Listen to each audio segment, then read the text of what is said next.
आइए। तो क्या सुना रहा था मैं, भूल गया, कहां थे, क्या सुना रहे थे? सब लोग भूल जाओ तो बहुत अच्छा है।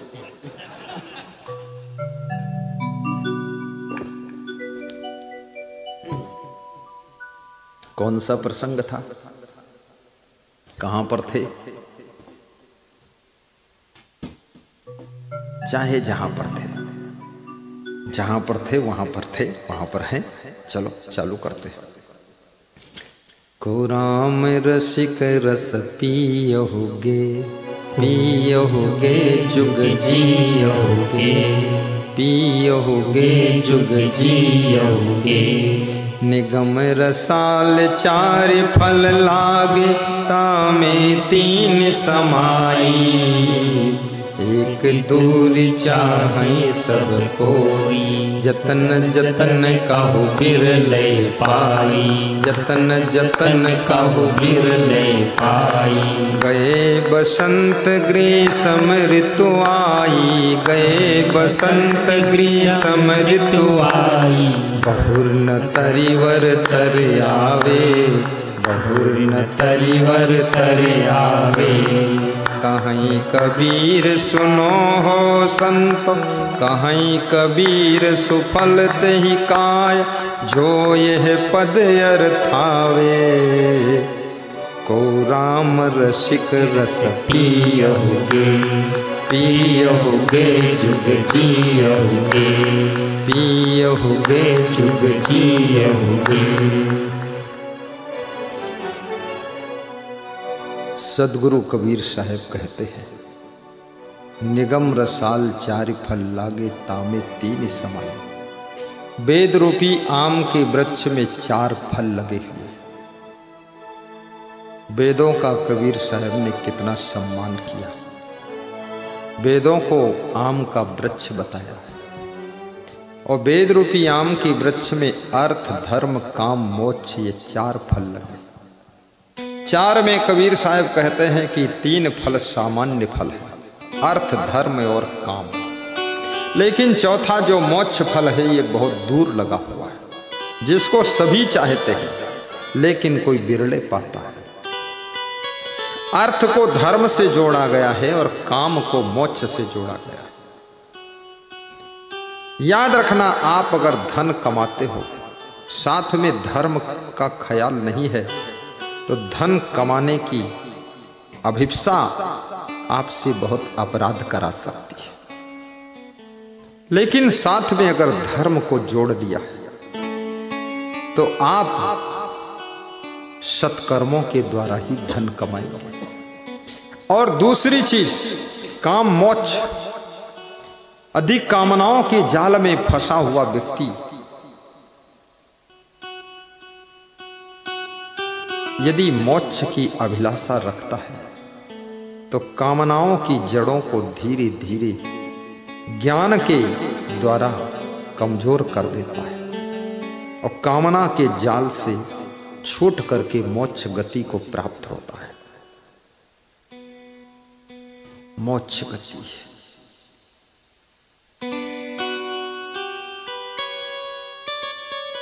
मोक्ष श्री कृष्ण कहते हैं, यतेन्द्रिय मनोबुद्धि मुनि मोक्ष परायणा, विगतेच्छा भय क्रोधा या सदा मुक्ति उत्साह। जो इंद्रियों को जीत सकता है उसको ही मोक्ष मिल सकता है। जो इंद्रियों का गुलाम है, इंद्रियों के पराधीन है, इंद्रिय भोगों में लिप्त है, वो मोक्ष की कल्पना करना छोड़ दे। यतेन्द्रिय मनोबुद्धि, और जो मन को बस में रख सकता है और जिसकी बुद्धि में शुद्धि है, विवेक है, यतेन्द्रिय मनोबुद्धि मुनि मोक्ष परायण, और जो मोक्ष के लिए साधना करता है, संसार में ऐसे रहता है जैसे जल में कमल रहता है। धान के भीतर जब तक चावल रहता है तब तक धान की कुटाई होती है। जब धान के भीतर से चावल निकलकर बाहर हो जाता, उसी दिन कुटाई बंद हो जाती है। इस माया मोह के भीतर जब तक तुम घुसे रहोगे तब तक तुम्हारी कुटाई चालू रहेगी, और माया मोह से भूसी से अपने को बाहर निकाल लोगे, उसी दिन कुटाई बंद हो जाएगी। तलवार से म्यान जब तक बाहर नहीं निकालोगे, वो तलवार किसी की उंगली भी नहीं काट सकेगी। लेकिन म्यान से जब बाहर तलवार को खींच लेते हो तो तलवार जिसको काटो उसको काट देती है। ऐसे याद रखना, तुम तलवार जैसे धारदार हो, लेकिन इस माया मोह की म्यान में जब तक घुसे रहोगे तब तक तुम्हारी धार काम न करेगी। और माया मोह की म्यान से अपने को निकाल कर बाहर करो, फिर देखो कठिन से कठिन बंधनों को तुम काट कर इधर उधर कर दोगे और मुक्ति को प्राप्त करोगे। बोलिए सद्गुरु भगवान की जय। एक छोटी सी कहानी सुनाऊंगा, उसके बाद समाप्त करूंगा। उसके बाद हमारे मुख्य अतिथि 2-2 मिनट आपको धन्यवाद देंगे। लेकिन धन्यवाद शुरू हो गया तो पीछे पुरुष लोग निकल मत जाना बीड़ी पीने के लिए। कल धन्यवाद शुरू हो गया था तो उनको बीड़ी पीने का मौका मिल गया, निकल गए। आज बैठे रहना, हिलना डुलना मत, नहीं तो लकवा अटैक होगा, पैरालिसिस, तो उठ ही नहीं पाओगे फिर। हाँ, ये महिलाएं महान हैं, स्त्रियां महान हैं, ये बैठी रहती हैं। पुरुषों के अंदर पता नहीं क्या खुदर बुदर शुरू हो जाता है। जहाँ कोई नेता बोलना शुरू करता भाग जाते लोग। कल भाग गए लोग, बहुत खतरनाक बात है, गलती है, ऐसा मत करना।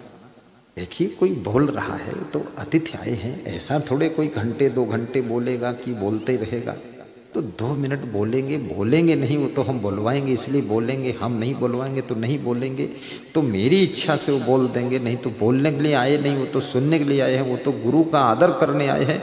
वो कोई यहाँ नेतागिरी करने थोड़े आए हैं। लेकिन गुरु का मन है, आपने उनको चुना है, आपने विधायक बनाया है, मिनिस्टर बनाया, ये बनाया वो बनाया, तो बनाया है तो फिर थोड़ा बोल दें तो सुन लो, सुनना शुरू करो। अब जब बोलना शुरू किए तो चुप्पे चुप्पे निकलना शुरू किए, तो ऐसा लगता है ये सब लोग रूठे हुए क्या? रूठे नहीं तो उठे क्यों? हाँ, तो उठना नहीं है, थोड़ा होशियार बनो, ताली बजा देना चाहिए। जब कोई अपने क्षेत्र का ऐसा नेता बोलने लग जाए तो खुश हो जाएगा तो रोड बना देगा। रोड बनी बनाई है तो चौड़ी कर देगा, चौड़ी है तो ऊंची कर देगा, और ऊंची भी है चौड़ी भी है तो फिर साइडों में पेड़ लगा देगा और कुछ कर देगा। इधर नहर निकाल देगा, नहर नहीं निकालेगा तो बोर करा देगा, बोर नहीं करेगा तो शोर कर देगा, निकल जाएगा। हाँ, फायदा ही होगा। जय जयकारा करना चाहिए। साहिब बंद। एक छोटी सी कहानी, बड़ी प्यारी कथा है। किसी गांव में एक धोबी रहता था। अब तो धोबी की कोई जात नहीं है, अब तो कोई भी धोबी का काम कर सकता है, कोई भी लोहार का काम कर सकता है, कोई भी सब काम कर लेते हैं, कोई भी बनिया का काम कर लेता, दुकान खोल लेता है। मेरे पास एक सज्जन ने लिखा है कि गुरुदेव ये सुना दो जरा, जात पात की करो विदाई और सभी हिंदू भाई भाई।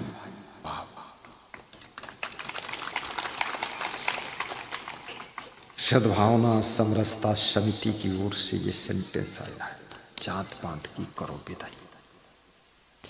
विदाई करना है, क्योंकि बहुत दिन जब बेटी मायके में रहती उसकी विदाई करना पड़ता है, इसकी भी विदाई कर दो, जात पात की करो विदाई।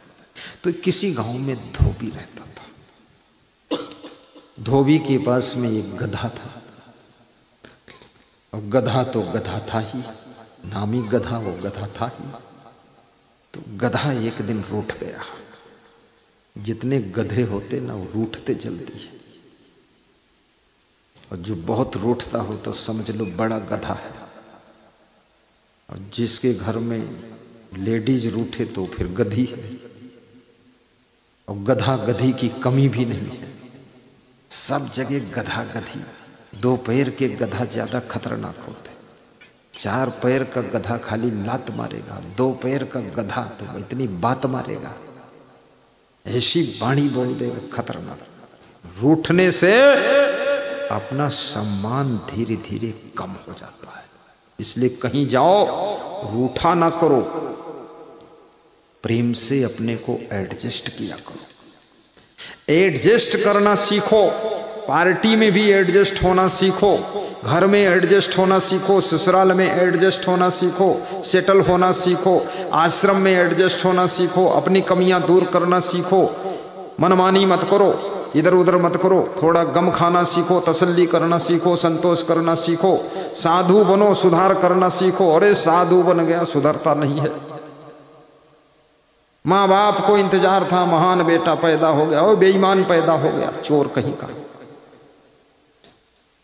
बहू बनो जा करके, ससुराल में थोड़ा सासू के अनुसार भी चलो, ससुर के अनुसार भी चलो। सास ससुर तो ऐसे हैं बिना वेतन के तुम्हारे गार्ड हैं, रक्षक हैं, द्वारपाल हैं। कौन उनको वेतन मांगते हैं? 2 रोटी दे दो, दिन भर रात भर सेवा करते हैं। माँ बाप तो ऐसे हैं जो बिना वेतन के ही तुम्हारी सुरक्षा में लगे रहते हैं, दिन रात तुम्हारी चिंता करते हैं। उनको तो बस 2 रोटी सुबह मिल जाए, 1 रोटी शाम को मिल जाए, थोड़ा चाय मिल जाए, बस ठीक है। लोग होटल खोलते हैं, मैं देखता हूँ वहाँ पर चाय बनाते हैं, नाश्ता बनाते हैं, काफ़ी बनाते हैं, समोसा बनाते हैं और कचौरी बनाते हैं, पकौड़ी बनाते हैं, दिन भर लोगों को प्लेट में खिलाते हैं और कहते हैं आओ जी खाओ जी, आओ जी खाओ जी, जाओ जी, आओ जी खाओ जी, बैठो जी। लेकिन क्या मिलता है?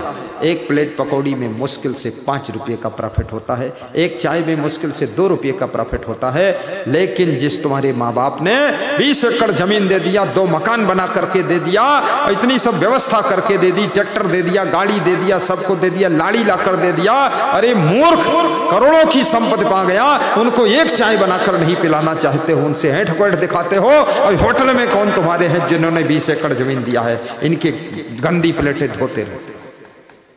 इसलिए माता पिता की बुद्धिमान ही सेवा कर सकता है, सास ससुर की सेवा करना। इतनी संपत्ति मिल गई और सासू की खूब सेवा करो, जितना उसके पास सोना चांदी होगा सब तुमको मिल जाएगा। थोड़ा रात में पैर में तेल मालिश कर दो, सरसों का तेल लगा दो, कभी तिल का तेल लगा दो, मोबिल ऑयल मत लगा देना। सासू की पांव छू कर सो, ससुर के पांव छू, उनको क्या चाहिए? थोड़ा सम्मान चाहिए। गुरु को भी प्रसन्न रखो, जिस गुरु की बदौलत जिंदगी कितनी धन्य हो गई। अन्यथा जीवन निर्वाह के लिए लोग कितनी मेहनत करते हैं, दुकान खोलते हैं, बिजनेस करते हैं, व्यापार करते हैं, इधर उधर करते हैं, नौकरी चाकरी करते हैं, दिन रात दौड़ते धूपते हैं, तब पैसा कमाते हैं, तब कपड़ा पहन पाते हैं, परिवार पाल पाते हैं। लेकिन जो साधु बन गया, शिष्य बन गया, गुरु की कृपा से ना खेती करना पड़ रहा, ना बिजनेस करना पड़ रहा, ना नौकरी करना पड़ रहा, ना कुछ लफड़ा करना पड़ रहा, ना दुकान खोलना पड़ रहा, केवल गुरु की शरण में बस वही रोज गुरदीन दयाला धीरज आला और खीर का प्याला पीकर बैठ गई। तो इतना सब कुछ मिल रहा है तो उस गुरु को प्रसन्न रखना चाहिए। बार बार चरण छुओ, नतमस्तक हो जाओ। जिस गुरु ने तुम्हारे चरित्र को बचाया, तुम्हारी इज्जत को बढ़ाया, तुम्हारे सम्मान को बढ़ाया, तुम्हारी बुराइयों को निकाल कर दूर कर दिया, जिस गुरु ने तुमको महान बना दिया, ऐसे गुरु को नमन करो, वंदन करो, अभिनंदन करो। जय। तुम सोचते होगे लास्ट में ताकत कहां से आ गई? ताकत क्यों नहीं आएगी? 2-2 गिलास रखा है माल, यहां देख रहे हो तुम। क्या है इसके अंदर बताऊंगा नहीं, घर में जाकर सोचना क्या पीते हैं।